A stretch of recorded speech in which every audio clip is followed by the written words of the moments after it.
আসসালামু আলাইকুম, কেমন আছেন সবাই? বিনুর বিশ্বে আপনাদের সবাইকে জানাই স্বাগত। আজকে বানাবো গ্রিন ফিশ ফ্রাই। এটার জন্য আমি নিয়ে নিয়েছি এখানে পুঁটি মাছ। পুঁটি মাছটা আমার ছিল, এটা জাপানি পুঁটি, ওজনটা ছিল প্রায় 400 গ্রামের মতো। এটাকে আমি ভালো করে পরিষ্কার করে ধুয়ে নিয়েছি, নিয়ে এরকম আড়াআড়িভাবে পেঁচিয়ে নিয়েছি, যাতে নুন মশলাগুলো ভালোভাবে ঢুকতে পারে এর ভেতর। মাছটাকে আমি ভালো করে ধুয়ে একেবারে জলটাকে শুকনো করে ঝরিয়ে নিয়েছি, দরকার হয় কিচেন টাওয়ালে মুছেও নিতে পারেন আপনারা। নিয়ে নিয়েছি 3টে কাঁচা লঙ্কা, আদা রসুন বাটা, ধনে পাতা আর পুদিনা পাতা। পুদিনা পাতাটা যদি না থাকে নাও দিতে পারেন। লঙ্কাটা আপনাদের ইচ্ছা মতো যে যেরকম ঝাল পছন্দ করেন দেবেন। আর লাগবে একটা কারি পাতা। এবার মশলাগুলোকে পেস্ট বানিয়ে নেব। একটা মিক্সিং জার নিয়ে নিয়েছি, তাতে দিয়ে দিলাম কাঁচা লঙ্কা, ধনে পাতাগুলোকে এইভাবে টুকরো টুকরো করে দিয়ে দেব, যাতে পেস্ট হতে সুবিধে হয়। পুদিনা পাতাগুলোকেও দিয়ে দেবো এইভাবে টুকরো করে। আর দিয়ে দেব আদা রসুনের পেস্ট। আমার কাছে পেস্ট ছিল, দিলাম। কারোর কাছে যদি গোটা থাকে গোটা দিতে পারেন, তবে রসুনের ভাগটা বেশি হবে, আদাটা কম হবে। আর দিয়ে দিচ্ছি এখানে গুঁড়ো মশলা। গুঁড়ো মশলার মধ্যে এখানে দিয়েছি আমি ধনে, জিরে, গোলমরিচ আর মৌরি, সবগুলোকে একসঙ্গে ড্রাই রোস্ট করে গুঁড়ো করে নিয়েছি, সেটাই দিলাম আমি। ধনে যতটা দেব, জিরে তার অর্ধেক, গোলমরিচ তার অর্ধেক, আর যতটা জিরে দিয়েছি ততটাই দেব মৌরি। আচ্ছা, দিয়ে দিলাম এখানে গুঁড়ো লঙ্কা আর হলুদ গুঁড়ো, আর দিয়ে দিয়েছি পেঁয়াজের পাউডার। কারোর কাছে যদি পেঁয়াজের পাউডার না থাকে, তারা নর্মাল যে পেঁয়াজ হয়, গোটা পেঁয়াজ, সেটার বড় পেঁয়াজের 4 ভাগের 1 ভাগ দেবেন। এখানে আমি দিলাম পেঁয়াজের গুঁড়ো চা চামচের 1 চামচ, আর দিয়ে দেব প্রয়োজন মতো লবণ। এবারে এটাতে একটা মিহি পেস্ট বানিয়ে নেব, জল দেওয়ার কোনো দরকার নেই। এই যে মশলার পেস্টটা একদম রেডি হয়ে গেছে, এই দেখুন একদম শুকনো শুকনো পেস্ট হবে।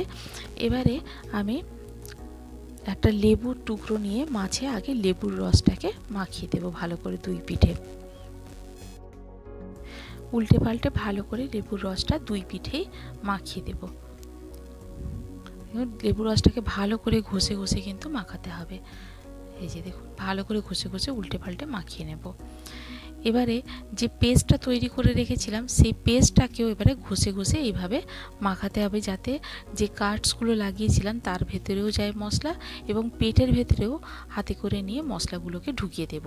পেটের ভেতরটাও ভালো করে মশলা যাতে লেগে যায়, এইভাবে ভালো করে ঘষে ঘষে আমি মশলাগুলোকে মাখিয়ে নেব। নিয়ে প্রায় 2-3 ঘন্টা এরকম আমি ফ্রিজে রেখে দেব, যাতে ভালো করে মশলাগুলো ভেতর পর্যন্ত যায়। এইভাবে ভালো করে 2 পিঠেই মশলাগুলোকে মাখিয়ে নেব, নিয়ে 2 থেকে 3 ঘন্টা ফ্রিজে রেখে দেবো। কেউ যদি চান ওভারনাইটও রাখতে পারেন। এবার একটা প্যান নিয়ে নিয়েছি, নিয়ে এতে দিয়ে দিলাম সর্ষের তেল বেশ খানিকটা। আমি এখানে সর্ষের তেলে করছি, কেউ যদি সর্ষের তেলের সমস্যা থাকে কারোর, তাহলে তারা সাদা তেলে করতে পারেন। আচ্ছা, আরেকটা কথা বলে রাখি, এখানে আমি গোটা মাছটা করছি, আপনারা যদি চান আপনারা কিন্তু পিস করেও করতে পারেন। প্রসেসটা একই রকম হবে আর টেস্টও একই রকম থাকবে।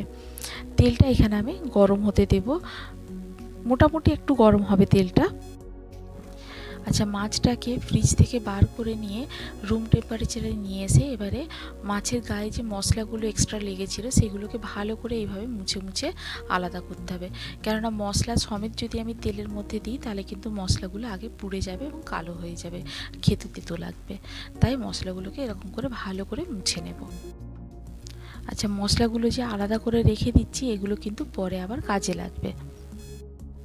তেলটা গরম হয়ে গেলে এবারে এর মধ্যে এরকম ডাঁটি সমেত একটা কারি পাতা দিয়ে দেব।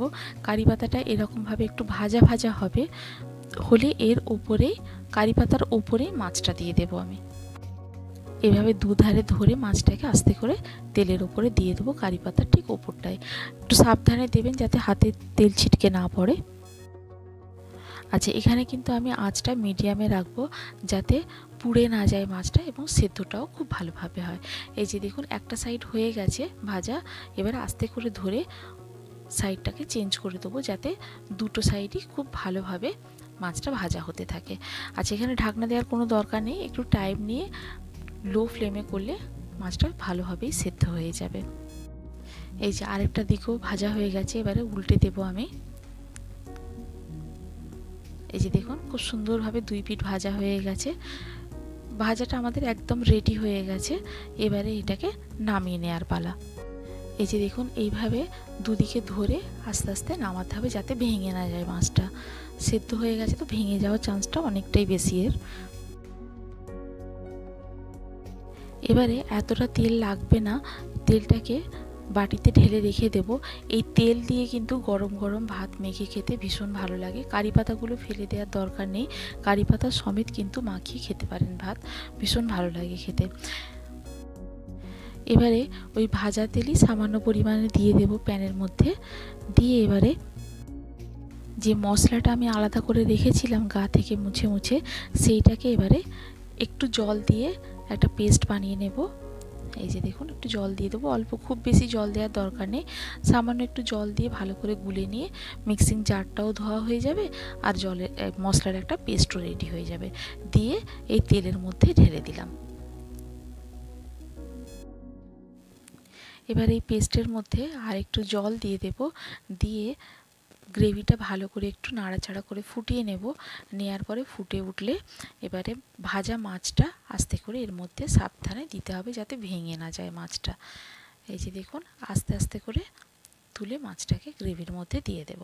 এই যে দিয়ে 2 পিঠ ভালো করে এই গ্রেভিতে কোট করে নিলেই হয়ে গেল আমার গ্রিন ফিশ ফ্রাই, একদম রেডি। রেসিপিটি বাড়িতে ট্রাই করুন, করে আমাকে জানান যে কেমন লাগলো। যদি ভালো লেগে থাকে তাহলে বন্ধুদের সঙ্গে শেয়ার করুন। আর যদি কেউ নতুন বন্ধু থেকে থাকেন তাহলে সাবস্ক্রাইব করে পাশে থাকার অনুরোধ রইল। আর অবশ্যই কিন্তু বেল আইকনটা প্রেস করবেন যাতে আমি যখন কোনো নতুন রেসিপিতে আপলোড করব তখন তার নোটিফিকেশনটা যেন সবথেকে আগে আপনার কাছে পৌঁছে যায়। আজ তাহলে এই পর্যন্তই, আবার দেখা হবে। ভালো থাকুন, সবাইকে ভালো রাখুন। আল্লাহ হাফিজ।